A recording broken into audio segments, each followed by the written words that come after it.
Almost 5 years to the day, Concord women's soccer will play a home game here at Callahan Stadium. It'll be against the Senators of Davis Elkins, West McKinney, Luke Duffy.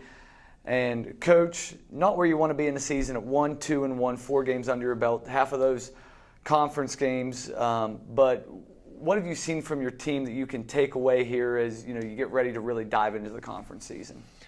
Yeah, I mean, we knew going into the season it was going to be a tough 4-game away stretch against some really good opponents, not to take any credit away from them. I mean, open up in Pennsylvania with Cookstown, nationally ranked, Gannon, nationally ranked, and then conference having to, challenging away games is always going to be tough to open up the season.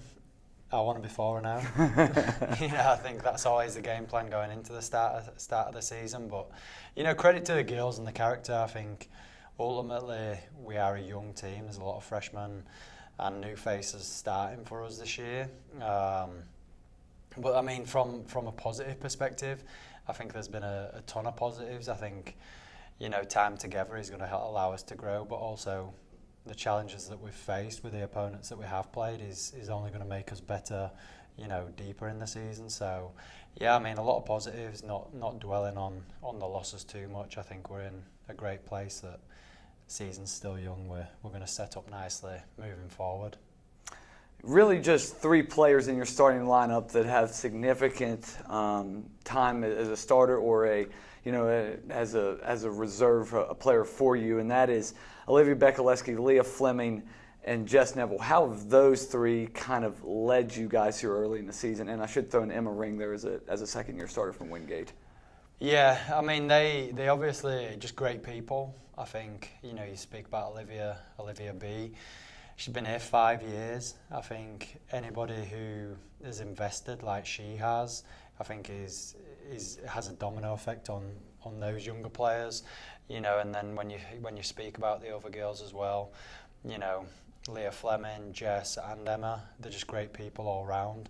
I think that's contagious, having good people who cared about Concord in not just a soccer perspective, but an academic perspective, a community perspective. I think, it's hard not to fall in love with this place, having people like those on the team, and that does rub off on the other girls. It sets a standard, and from a work ethic, in practices have been incredibly intense.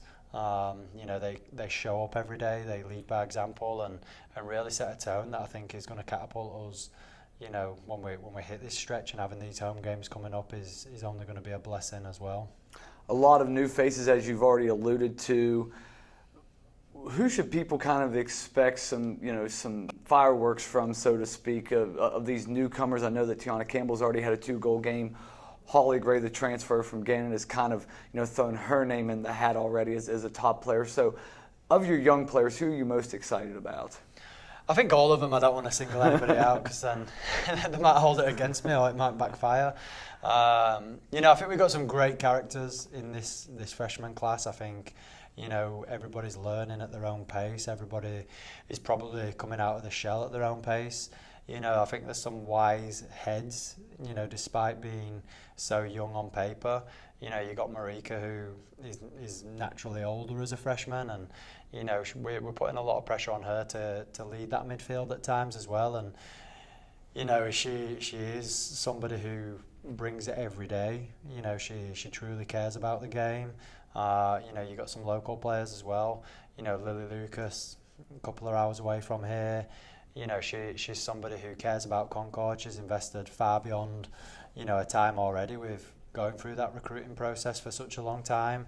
I feel like the class itself is phenomenal. It makes my job easier coaching them because they're enjoyable to be around at practice and, bring a lot of energy that, it's hard not to enjoy coaching those players. And, the team in general is just in a good place. I know the results probably haven't gone our way at times, but it's hard not to see how that's not going to change when we practice the way we do. But I don't want to single anybody out too specifically because I think there's some great players, that sometimes may get overlooked that are just super consistent. But I mean, obviously Tiana, kind of playing her out of position, and she's kind of making that position her own. All right, 2 more things. First off, how about the opponent here?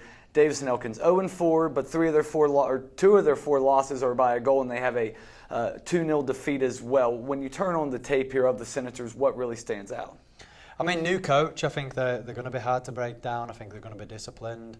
I think they're probably excited to work for that new coach and put some things into place, that's going to help them, moving down the stretch as well, but also having those fundamental characteristics in place moving forward, for the future. We've obviously studied the way they play, to try and help us with our game. We don't want to put too much emphasis on them. I think we've still got a lot of things that we need to take care of, so we're just trying to iron out our kinks. I think they're going to be a tough opponent, but I think the thing that we've got going for us is ultimately being back on campus after a 4-game away stretch, and the excitement of finally playing in the stadium is something that I know I'm looking forward to. Not having a travel to Beckley, has been challenging at times, but also having that real home field advantage is going to be huge. Yeah, and really your older players, right? Your freshmen don't know anything different, but your older players, the Olivias and the Leah Flemings, and the players that all they've known is Beckley. Can you sense their excitement as well, that, after seeing the atmosphere the men had in their home opener, they kind of get that same support? Yeah, I think it's just rewarding. I think a lot of work's gone into allowing us to play on campus. I think, as a university right now, I think we're in a very special place. I think, we've got great leadership all over campus, and, to finally be playing at home, I think it's going to be sentimental for those upperclassmen, considering it's their last year, but their first game ever in the stadium. I think it's probably weird to digest as well, but, I think they're just excited. I think being on campus and being able to, eat in the caf, be in the locker room, go from the locker room to the field, that's something that they've never experienced. But, those little moments I think are going to create a really good atmosphere and get them in a really good headspace there where they want to, showcase what they can do as a team. So, yeah, I think, everybody's probably going to have a little anxiety, but, for the most part, a lot more excitement.